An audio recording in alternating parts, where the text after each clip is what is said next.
What did Jesus mean when he said some would not taste death before he comes in the kingdom? To continue with this little short series on eschatology, we're looking at Matthew 16 and verse 28 specifically, where he says, some of you standing here will not taste death until you see the Son of Man coming in his kingdom. In this dialogue, Jesus is rounding off a discussion on about his death and resurrection, and then he starts to talk about the imminent coming of the kingdom, which follows this. If we look at verse 27, just before this one, it really sort of harkens back to Daniel 7, which talks about the Son of Man receiving the eternal kingdom from the Father and coming into power and to reign and to rule, etc. Along with this is the position of judgment he'll have over the nations in this new position.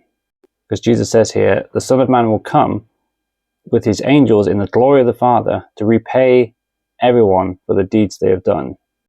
And then he follows on with this with that verse afterwards where he says, some of you standing here today will not taste death until you see this coming kingdom, which makes it very imminent because, well, how long are people going to live for if the coming kingdom that Jesus talked about is 2,000 plus years in their future?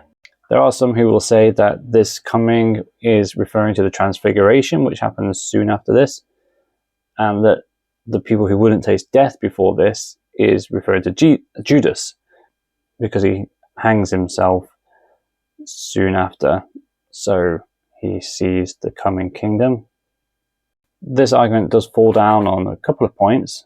One being that the transfiguration happens literally 6 days after Jesus says this, and we know that because the scriptures actually say it was 6 days later.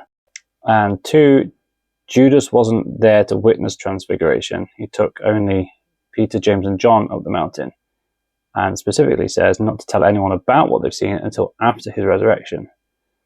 Therefore, Judas can't be included in that because he was dead before then.